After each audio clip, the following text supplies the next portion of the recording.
हमें एक लाइन देखने को मिलती है। ऐसा कहा जाता है कि अगर किसी चीज या सामान का आप अच्छे से ख्याल रखो तो उस चीज के अंदर आत्मा आ जाती है। लेकिन उसी सामान को अगर आप कचरा समझकर फेंक दो तब उसमें क्या आता होगा। इसके बाद हम एक शानदार शहर देखते हैं। सबने सफेद और साफ कपड़े पहने हुए हैं, जैसे इस शहर में गंदगी का नामो निशान ही ना हो। इसी शहर के एक घर में एक छोटी बच्ची थी। उसकी नई डॉल थोड़ी फट जाती है। उसे सिलकर आराम से ठीक किया जा सकता था, लेकिन ये लोग अमीर हैं तो नई डॉल खरीद सकते हैं और उस फटी डॉल को कचरे में फेंक देते हैं। फिर से एक लाइन आती है, इंसान किसी भी चीज को बड़ी आसानी से कचरा बना देते हैं, जैसे कि वह बिल्कुल बेकार है और अब उनके किसी काम नहीं आएगी। वे ऐसा दूसरे इंसानों के साथ भी करते हैं। खैर, ये कचरा टनल से होते हुए एक ट्रक में इकट्ठा हो रहा था और वह ट्रक से वेयर हाउस में पटक देता है। इसी बीच हम एक मास्क वाले लड़के को देखते हैं जिसका नाम रूडो है। ये इस एनिमे का मेन कैरेक्टर है। रूडो वेयर हाउस के अंदर जाकर कचरे में कुछ ढूंढने लगता है, लेकिन एक गार्ड उसे पकड़ लेता है। गार्ड समझ जाता है कि यह वही कचरा चोर है जो उनके सुंदर शहर को गंदा करने में लगा हुआ है। वो अलार्म बजा देता है और रूडो को सरेंडर करने को बोलता है, लेकिन रूडो उन पर कचरा फेंक कर वहाँ से भागने लगता है। वे लोग उस पर गोली भी चलाते हैं। एक गोली उसके हाथ को छूकर निकल जाती है, लेकिन फिर भी रूडो वहाँ से बच निकलता है। बाहर आकर वह मन में बोलता है कि मैं किसी का कुछ नहीं बिगाड़ रहा। असल में रूडो बस उस फटी हुई डॉल को लेने गया था। खैर, ये टाउन बहुत ही सुंदर था और लड़कियां आपस में बात कर रही थीं। तुमने सुना क्या? वह कचरा चोर कल भी आया था। आखिर कचरे की चोरी कौन करता है? वह जरूर ट्राइब फॉक में से कोई होगा। इनकी बातें एक आदमी सुन रहा था जिसके कपड़े थोड़े मैले थे, क्योंकि यह आदमी भी एक ट्राइब फॉक है। ये लोग ट्राइब फॉक वालों को बहुत नीची नजर से देखते हैं। वे लड़कियां कहती हैं, जरा देखो ये कितना गंदा लग रहा है, ये लोग हमारी जमीन पर आते ही क्यों हैं? खैर, वह आदमी रैक्टो एक गेट खोलकर यहाँ से बाहर निकल जाता है और हम देखते हैं कि यहाँ एक बड़ी दीवार बनी हुई है। दीवार के दोनों तरफ जमीन आसमान का फर्क था। एक तरफ सब कुछ आलीशान और सुंदर था, दूसरी तरफ सब कुछ गंदा, पुराना और मैला था। बेसिकली इस तरफ अमीर लोग रहते हैं और दूसरी तरफ गरीब लोग, और इन गरीबों को ही ट्राइब फॉक कहा जाता है। इस साइड वाले लोग भी कचरा चोर की बातें कर रहे थे कि उसके चक्कर में हम लोगों पर कोई मुसीबत ना आ जाए। खैर, हम रूडो को देखते हैं जो उस डॉल को ठीक करने में लगा हुआ था। तभी उसके पास एक लड़की आती है जिसका नाम चीवा है। चीवा रूडो को डांटने लगती है कि वह फिर से कचरा उठा लाया। शहर के लोग अपने कचरे को लेकर बहुत सीरियस हैं। अगर उन्होंने रूडो को पकड़ लिया तो पता नहीं उसके साथ क्या करेंगे, इसलिए उसे यह कचरा चोरी करना बंद कर देना चाहिए। रूडो कहता है कि अमीर लोग ऐसी चीजें भी फेंक देते हैं जो बिल्कुल ठीक होती हैं। उन चीजों के लिए उसे बुरा लगता है। साथ ही वह उन चीजों को ठीक कर बेच देता है और थोड़े बहुत पैसे कमा लेता है जिससे उसका खर्चा निकल सके। तभी तीन लड़के आ जाते हैं और रूडो का मजाक उड़ाने लगते हैं। इसमें से कितनी बदबू आती है। चीवा को इसके साथ नहीं घूमना चाहिए। ये हमेशा अपने गंदे ग्लव्स पहने रखता है। इसने तुम्हें टच कर दिया तो तुम बीमार हो जाओगी। चीवा कहती है कि उसे रूडो से कोई प्रॉब्लम नहीं है। हम सभी झोपड़पट्टी में रहते हैं तो हम सब एक समान हैं। असल में ये झोपड़पट्टी वाला एरिया क्रिमिनल्स को कैद करने के लिए बनाया गया था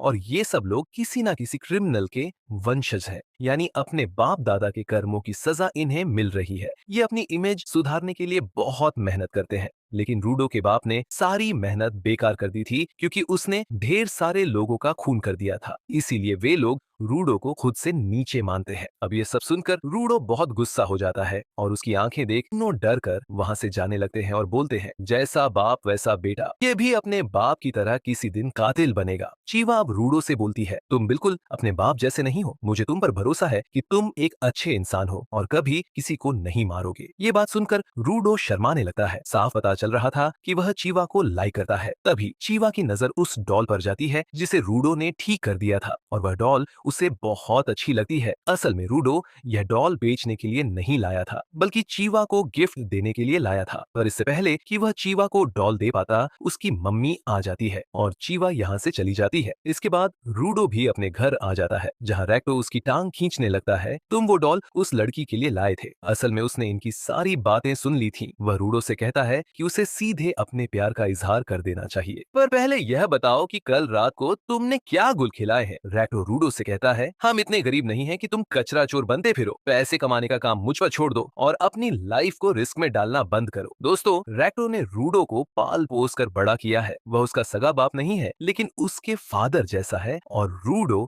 उसकी काफी रिस्पेक्ट भी करता है और उसका बोझ हल्का करने के लिए ही रूडो यह चोरी कर रहा था। तभी रैक्टो नोटिस करता है कि रूडो के हाथ पर चोट आई है। वह रूडो को अपने ग्लव्स उतारने को बोलता है ताकि उसके हाथ पर पट्टी बांध सके। वह उसे चोरी करने से मना करता है क्योंकि अगली बार उसे गंभीर चोट लग सकती है। हम देखते हैं कि रूडो के हाथ बहुत ही अजीब से दिख रहे थे और इसके लिए वह अपने बाप को जिम्मेदार बताता है और इन हाथों को छुपाने के लिए ही वह हमेशा ग्लव्स पहनता है। रैक्टो बोलता है कि बड़ा क्राइम करने का मतलब है मौत की सजा और यहाँ मौत की सजा देने के लिए अपराधी को पेट में फेंक दिया जाता है। सदियों से यही परंपरा है। रूडो के फादर को भी पेट में फेंक दिया गया था, तो रूडो को खुद का थोड़ा ख्याल रखना चाहिए। रूडो याद करता है कि जब से उसने होश संभाला है तब से उसके हाथ काले हैं। कभी कभी उनमें बहुत ज्यादा दर्द भी होता है और लोग उसे अलग नजरों से घूरते हैं। तब रैक्टो ने उसे ये ग्लव्स दिए थे जिन्हें पहनने के बाद से रूडो का दर्द भी कम हो गया और वह रैक्टो का एहसान कभी नहीं चुका पाएगा। रैक्टो फिर से रूडो की टांग खींचने लगता है कि उसे जल्दी चीवा से अपने प्यार का इजहार कर देना चाहिए, वरना उसे कोई और उड़ा ले जाएगा। दोनों इस बात पर बहस करने लगते हैं और हम देखते हैं कि इनके घर के बाहर कोई अनजान शख्स खड़ा था। अगली सुबह रैक्टो रूडो से कहता है, थोड़ा स्माइल करना सीखो वरना अच्छे नहीं दिखोगे। इसके बाद रूडो उस डॉल को लेकर बाहर निकल जाता है और चीवा को ढूंढने लगता है। उसे पेट भी दिखाई देता है। दोस्तों, पेट एक बहुत ही बड़ा गड्ढा है जिसमें यह लोग अपना सारा कचरा डालते हैं और अगर कोई क्राइम करता है तो उसे भी पेट में फेंक दिया जाता है। पेट इतनी बड़ी और गहरी है कि किसी को नहीं पता कि इसका अंत कहाँ है। इसमें फेंके जाने वाले लोगों का क्या होता है कोई नहीं जानता। आज भी एक आदमी को पेट में फेंका जाता है। तभी चीवा यहाँ आ जाती है और रूडो से पूछती है कि वह यहाँ नजारा देखने आया है क्या। चीवा बोलती है कि उनके एरिया को जानबूझकर पेट के पास बनाया गया था ताकि इसे देखकर हम डरते रहे कि अगर तुम कुछ भी बुरा करोगे तो तुम्हें पेट में फेंक दिया जाएगा। तो इन्हें ना चाहते हुए भी यह नजारा देखना पड़ता है। वह रूडो से कहती है कि वह नहीं चाहती कि रूडो को भी किसी दिन पेट में फेंक दिया जाए और वह अगर कचरा चोरी करने के लिए पकड़ा गया तो उसे जरूर पेट में फेंक दिया जाएगा। रूडो बोलता है कि कल रैक्टो ने भी यही कहा था। चीवा बोलती है कि उन्हें तुम्हारी चिंता है क्योंकि वह भी तुमसे प्यार करते हैं। अब रूडो ये सुन चौंक जाता है कि वो भी प्यार करते हैं। मतलब तो अनजाने में चीवा ने कन्फेस कर दिया था कि वो रूडो को प्यार करती है। ये सुनकर रूडो शर्म से अपना मुंह ढक लेता है और बोलता है कि मैं यह डॉल तुम्हारे लिए ही लाया था, पर यह कचरा है तो शायद यह तुम्हें उतनी पसंद नहीं आएगी। चीवा उस डॉल को ले लेती है और बोलती है कि वह इसे हमेशा अपने साथ रखेगी। अब रूडो की खुशी का ठिकाना नहीं रहता। वह यह सब रैक्टो को बताने जाने लगता है। रास्ते में वह कुछ पुलिस वालों से भी टकराता है। पता नहीं वह यहाँ क्या कर रहे थे। रूडो फिर भागकर अपने घर की तरफ जाता है और सोचता है कि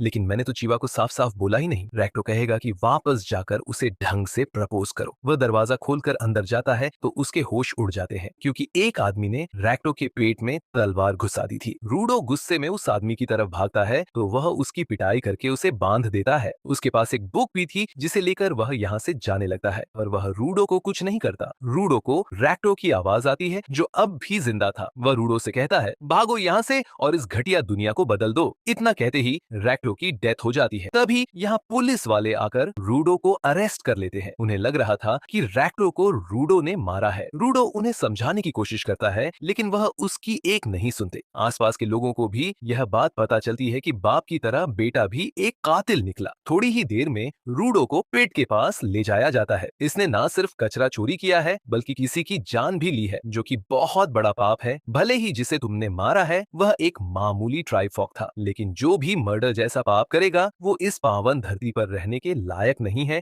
और इसीलिए रूडो को मौत की सजा सुनाई जाती है और कहा जाता है कि इस कचरे को तुरंत ही पिट में फेंक दिया जाए। टाउन के लोग भी यही नारे लगा रहे थे। रूडो को तो समझ नहीं आता कि यह सब क्या हो गया। वह भीड़ में चीवा को भी देखता है और उसे बताने की कोशिश करता है कि रैक्टो को किसी ने मार दिया है, तुम्हें उसके कातिल को ढूंढना होगा। लेकिन चीवा बोलती है, मैंने तुम पर भरोसा किया था पर तुम सच में एक कातिल के बेटे निकले। चीवा उसकी दी हुई डॉल वहीं फेंक कर चली जाती है। लोग नारे लगा रहे थे, इस कचरे को फेंक दो। रूडो बोलता है, असली कचरा तो तुम लोग हो जिनमें खुद का अपना दिमाग नहीं। तुम्हारे पास आंखें और कान हैं लेकिन उनसे ना तो तुम कुछ सुनते हो ना देखते हो। तभी उसे भीड़ में वही आदमी दिखाई देता है जिसने रैक्टो को मारा था और इतने में ही रूडो को पेट में फेंक दिया जाता है। गिरते हुए रूडो बोलता है, मैं तुम सबको नर्क में भेजूंगा, तुम सब लोगों को मैं मार डालूंगा। रूडो काफी देर तक पिट में गिरता ही रहता है और जब उसे होश आता है तो वह कचरे के ढेर पर पड़ा हुआ था और जिंदा था। उसे अपने आसपास कचरे के अलावा और कुछ नहीं दिखता।